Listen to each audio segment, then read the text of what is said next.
आए, अपने सुख दुख में बुलाए। किसी की शादी हुई तो भी दिनेश लाल यादव ही उनको मिला, किसी के यहाँ कोई दुर्घटना हो गई तो वहाँ भी दिनेश लाल यादव ही मिला, किसी के गांव की सड़क बनानी हुई तो उनको भी दिनेश लाल यादव ही यहाँ मिला। तो अब उनके कार्यकर्ता भी मेरे साथ आ गए और सबका यही कहना है कि आप हमारे साथ यहाँ आजमगढ़ रह के काम करते हैं तो हम आप ही के साथ हैं, और बड़ी संख्या में वो लोग आ गए हैं, तो अब कोई चुनौती है ही। जो जातीय समीकरण की बात है और विकास की बात है, तो यहाँ पे जो एक बार फिर से आंकड़े लगाए जा रहे हैं कि फिर से वो हमारी जो एक साथ चला गया है, तो जो मुस्लिम का पोलराइजेशन एक तरफ हो रहा है और उसमें जो कॉम्बिनेशन बना के ये रहा है वो आपके लिए काफ़ी चैलेंजिंग स्थिति है। बिल्कुल नहीं है, मैं कारण बताता हूँ। गुड्डू जमाली इंडिविजुअल गए, बसपा नहीं गई है ना उनके साथ। हमारे साथ तो ओम प्रकाश राजभर जी भी आ गए हैं और उनकी पार्टी भी आ गई है, और उधर तो खाली गुड्डू जमाली अकेले गए, पार्टी थोड़े गई।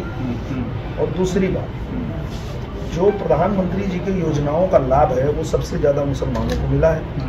ये बात कल मंच से मुबारकपुर के चेयरमैन जो कल भारतीय जनता पार्टी की सदस्यता ग्रहण की है, और उन्होंने कहा कि हम लोग भारतीय जनता पार्टी के साथ ही रहेंगे, क्योंकि सबसे ज़्यादा मोदी जी की योजनाओं का, योगी जी की योजनाओं का लाभ मुसलमानों को ही मिला है, तो मुसलमान भी सपोर्ट कर रहे हैं। और जो यादव, धर्मेंद्र यादव और अखिलेश यादव के लिए लड़ते थे, उनको भी जब कोई काम पड़ा तो उनको दिनेश लाल यादव ने ही करके दिया, इसलिए वो लोग भी अब हमारे साथ आ गए हैं।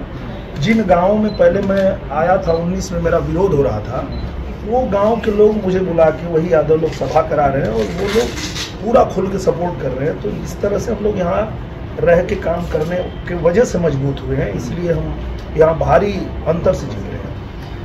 जो काम आपकी बीजेपी ने किया यहाँ पे, सुहेलदेव यूनिवर्सिटी दिया, हरिहरपुर में म्यूजिक का इतना बड़ा सेंटर दिया, वो सारी चीज़ें, क्या लगता है उसका प्रभाव है यहाँ के? बहुत प्रभाव है, क्योंकि आजमगढ़ ने देखा कि जब उनको कभी मौका दिया तो उन लोगों ने आजमगढ़ में जेल बनाया, लेकिन 1.5 साल हम लोगों को मिला तो हमने यहाँ पे विश्वविद्यालय भी बनवाया, भारतीय जनता पार्टी ने यहाँ संगीत विद्यालय भी बनवाया, यहाँ रिंग रोड बन रहा है आजमगढ़ में, नया रेलवे स्टेशन बन रहा है, एयरपोर्ट से यहाँ उड़ानें शुरू हो गई, और सबसे बड़ा जो काम हुआ है वो हुआ है महायोजना लागू हो गई। बिना महायोजना के लागू हुए हम आजमगढ़ को बनारस और गोरखपुर की तरह नहीं चमका पाते, पर वो लागू होने की वजह से अब आप देखेंगे कि आने वाले दिनों में जब 5 साल के लिए यहाँ अवसर हम लोग को मिलेगा तो हम बनारस और गोरखपुर की तरह आजमगढ़ को चमका देंगे। मतलब पूरी तरीके से कॉन्फिडेंट है? पूरा ये जनता कह रही है, मतलब हम कह रहे हैं इसलिए मत मानिए, एक बार जनता की भी राय जानेंगे तो जनता भी यही कहेगी कि यहाँ दिखता तो यही है। मतलब आजमगढ़ इस बार क्या लड़ेगा, जातिवाद और जातीय सांप्रदायिक समीकरण पर लड़ेगा या विकास पे लड़ेगा? आजमगढ़ इस बार उस बात पे लड़ेगा कि यहाँ भगोड़े नेता नहीं चाहिए जो चुनाव के बाद नजर नहीं आते हैं, सिर्फ चुनाव में नजर आते हैं, ऐसे लोग आजमगढ़ को कुछ नहीं दे पाएंगे।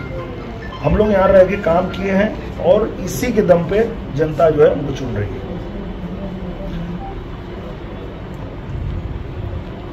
अभी मेजर यहाँ पे रैलीज वगैरह ऑन एन एवरेज एक दिन में आप कितनी मीटिंग्स कर ले रहे हैं इस तरीके से?